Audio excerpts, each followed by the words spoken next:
So what we're going to do is a short comparison of the structural perspectives and their views on the education system. So let's start with our three core theories, so functionalism, Marxism, and feminism. Now, all three of these theories are what we call modern theories. So they existed in this window of time between 1750 and the 1980s. So Marxism was kind of towards the end of the 1800s. Functionalism would have been the early 1900s. Feminism was the 1960s and 70s. So all within the modern era, but slightly different periods along this time. Now, all of these theories are structural. They're all top-down approaches. So the structure of society filters its way down to individuals at the base of society. And often we learn the norms and values of the existing structure. They're all macro, and functionalism is a consensus approach, while Marxism and feminism are conflict approaches. Now, one thing that all three theories have in common is they all look at teaching, the role of education, the role of schools, and essentially all of them focus on the role of education. What is the point and what is the job of education? Now, in functionalism, that role of education is for the benefit of society, maintaining social structures, social order, social stability. For Marxism, it's all about maintaining capitalism and capitalist values and the ruling class dominance. And for feminism, it's all about patriarchy. It's about maintaining the role and power of men, and education reinforces patriarchal ideologies. Now, if we take a different comparison, so we'll look at these structural theories and their similarities and differences on this Venn diagram here. So for functionalism, we talked about Durkheim and the specialist skills and the social solidarity it creates. Parsons brought in meritocracy, particularistic values versus universalistic values, and the society in miniature. And also the idea of bridge, that the family and society are bridged together by the education system, providing that platform where you learn how to transition from family to society. And last but not least, we had Davis and Moore, who all focused on sifting and sorting and role allocation. And again, all three of these functionalists, focus on the function of education. What is it doing for the good of society? Now, functionalism does have its flaws. It does ignore dysfunctions of education and society. It's quite deterministic in that respect, that everything works well for everyone. It ignores class inequality. And what we could question is who sets the standards and the norms and values that functionalism discuss. Moving on to Marxism, we have Bowes and Gintis, who talk about the myth of meritocracy, the hidden curriculum, and the correspondence principle. Bourdieu brings in the idea of habitus, so that kind of combines cultural capital, social capital, economic capital, educational capital, all into one neat package. Althusser brings in the reproduction and legitimation of inequality. So education is an ideological state apparatus, an ISA, used to reinforce and reproduce the distinction and difference and inequality between the ruling class and the proletariat and the working class.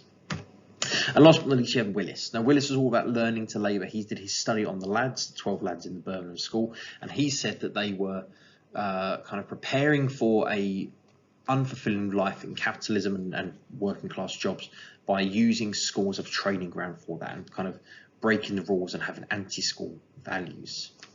Marxism as a theory is what we can say is economically deterministic. It focuses too much on money and the economy. It ignores gender and ethnicity.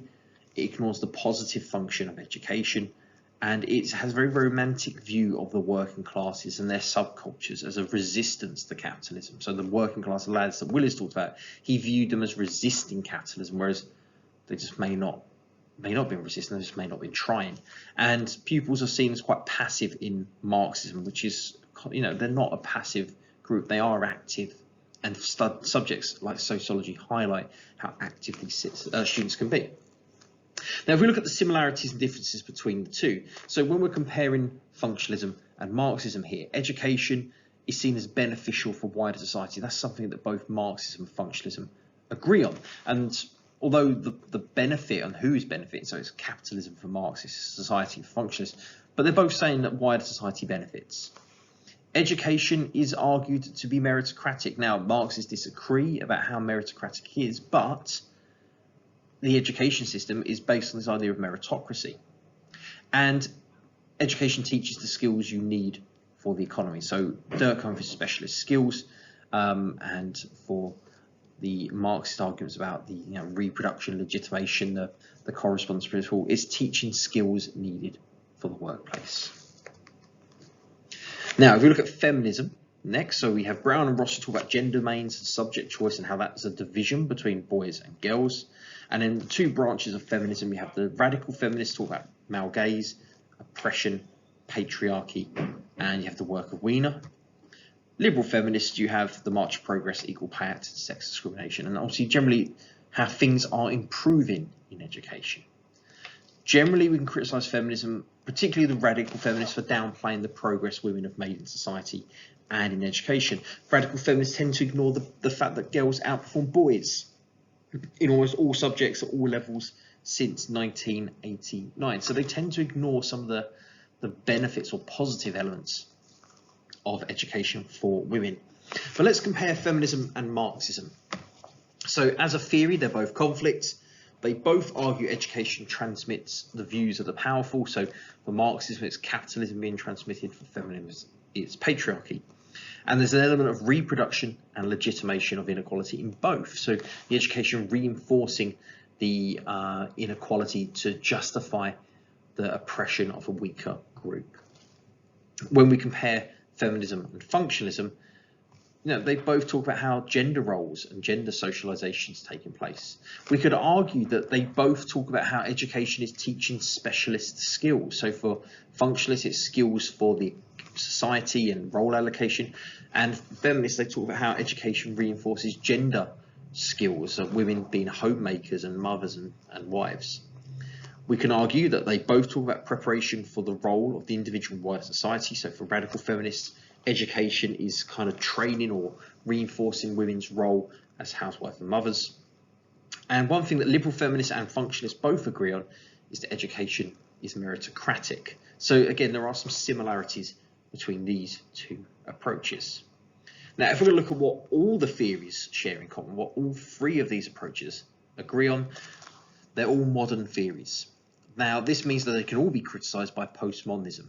So these theories are kind of taking place in that window from 1750 to 1980. That's a very long time ago. Even sort of functionalism, 1903 for Durkheim, Marx and sort of some of these thinkers were quite different versions of education compared to today. So we can criticise them from a postmodern perspective. They're all macro, all structural, as we mentioned earlier on. All the institutions are teaching values of wider society. So all of these theories say that education system benefits the wider social structure, whether that's equal or unequal. We can therefore deem all of these theories arguing that education is an agency of secondary socialization. Education transmits norms and values in all these cases. They all ignore the micro level interactions that take place. And all of them argue that labelling processes, ignore labelling processes.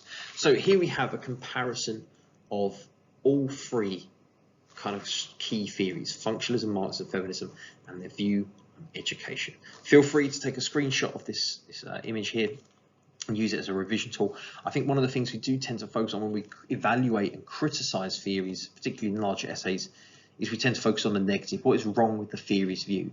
But sometimes I think it's also quite useful as part of your analysis or even part of positive evaluation to highlight some of the similarities or strengths or areas of agreement between different theoretical approaches. Okay, there we have it. So a comparison of the three theories.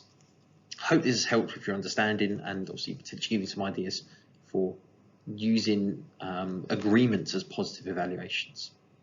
Thanks for watching.